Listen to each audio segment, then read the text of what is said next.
So I guess I want to start just by talking a little bit about, the set creation for tonight. I mean, I got a chance to, peek at the set list now, which is an amazing thing of modern technology. I can see what you guys got going on. No surprises anywhere. Yeah, not a lot of surprises. Adam was at your show in Seattle, so I'm seeing it's okay. A lot of songs from Hardwire. Yes. It's definitely the heavy record you're playing off of. So Kirk Hammett from Metallica, when you're playing live in front of all of us here at BC Place in Vancouver, BC, what Hardwire song are you the most excited to be jamming for everyone? Bro, I really love playing Halo on Fire. There's something about that song that just like, we establish a mood really quickly, and it seems like the audience is with us every step of the way. Because, when we get to the chorus, they're fucking singing the chorus with us, and it's cool. It's a really cool, fun song to play on guitar as well. So there's something about that song that Metallica fans are going to be passionate. They've heard the new record when they're here, and there's something about Halo that you think seems to resonate with people out there. Well, it's one of the funner songs for me to play. But I like Hardwired. I like Atlas. I like playing Moth. I love all those songs. What can I say? They're all great songs. So, maybe 5 are going to make the set tonight, maybe 6, maybe 4, who knows. The ones that don't make the set, like what's happening in Metallica's think process, there's not infinity time. You got to pick and choose.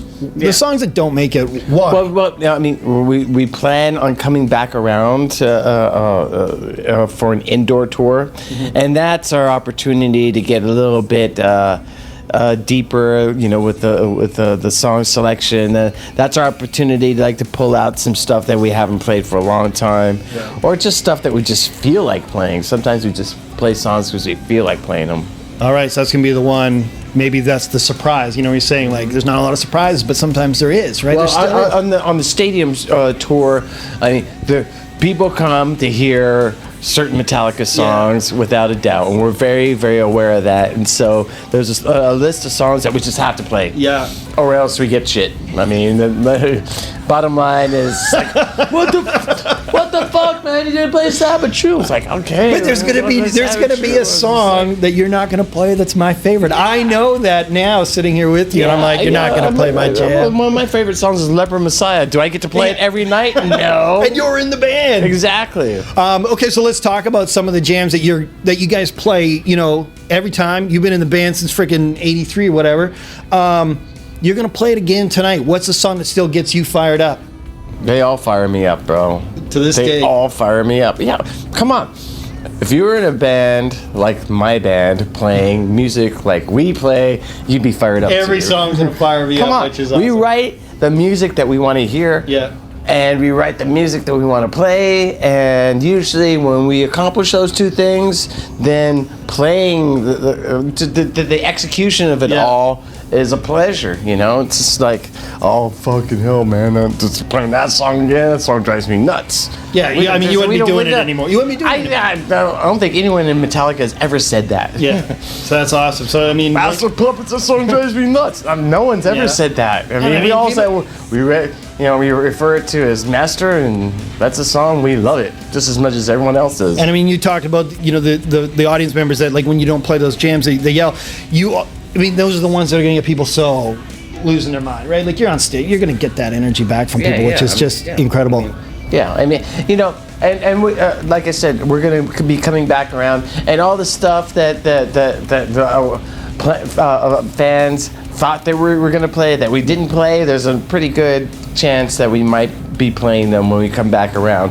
And I mean that about not the first album, about the new album. Oh man, that's incredible. I was reading, I think it was Ultimate Guitarist or something, was just talking about you inspired as a guitar player, and you threw out John Coltrane, right? The jazz player. Yeah. And how his music inspires your metal guitar playing. Maybe you can talk a little bit about that. John Coltrane was on such a high level of technique that he didn't even have to think.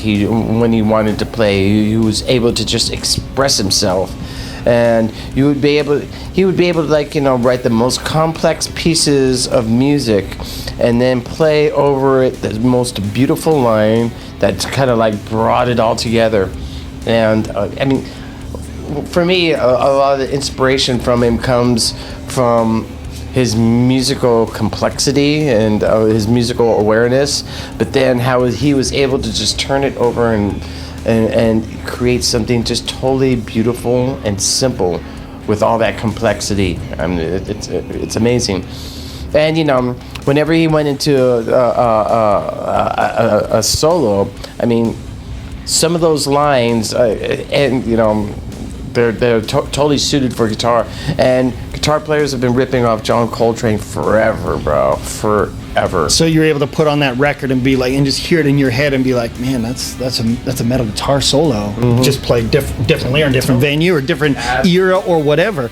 And then so I read this and I'm like, man, you know, I'm talking to my buddy Adam over there, and I'm like, yeah, you know, Kirk Hammett saying he's inspired by Coltrane, and Adam's like, ask him about Satriani and saying like, that guy taught you or helped. I took lessons from him in 1981. Like, that's a thing? I don't even know that's even... Yeah, we knew each other way back when.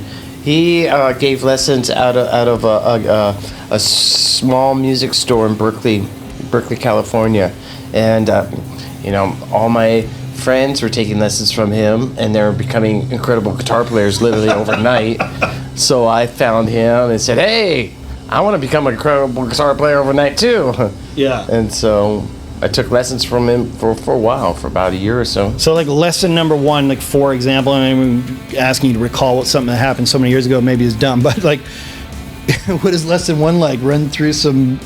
No, it was actually very poignant. It was The first lesson was first lesson to me was learn your lesson. Don't waste your time. Don't waste my time. I expect you to know everything that I gave you in a week's time. And I was like, this guy's serious. But you know what? I did it. And, you know, he kicked my ass. But after a while, I was taking 2 lessons a week from him. Oh my goodness! Yeah. So he was able to talk himself double his business right there. Right? Well,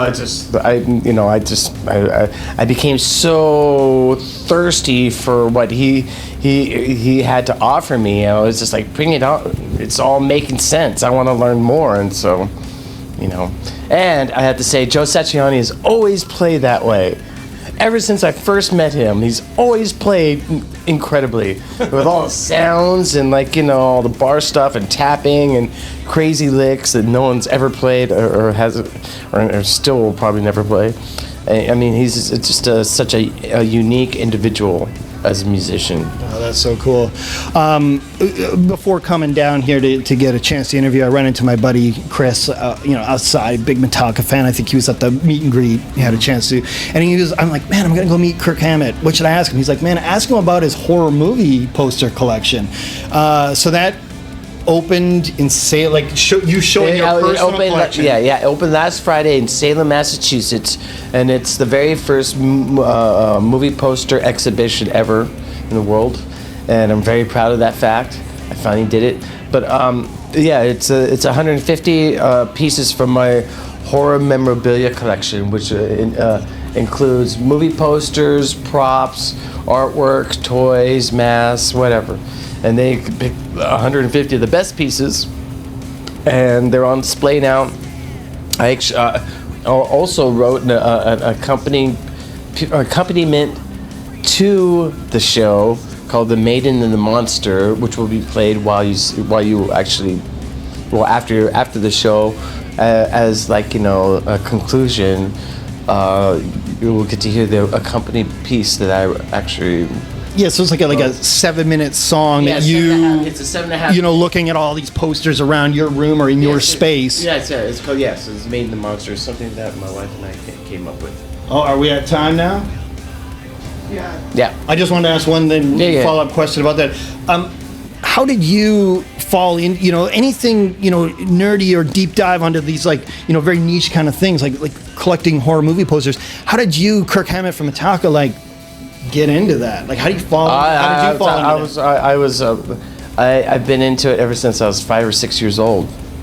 That's how long I've been watching horror movies and been in this whole collecting of horror stuff. Is like ever since I was a kid, I loved this stuff, and I collected it as a child, and then I got out of it as a teenager and got way into music, but then I got back into it as a young adult and really haven't stopped. And then the posters and the music now kind of collide, I guess? Yeah, well, they always kind of collided, but it's just kind of more obvious now. What's your favorite horror movie to watch? You know, I It must change a lot? Yeah, it changes a lot, you know, but a good one is The Evil Dead.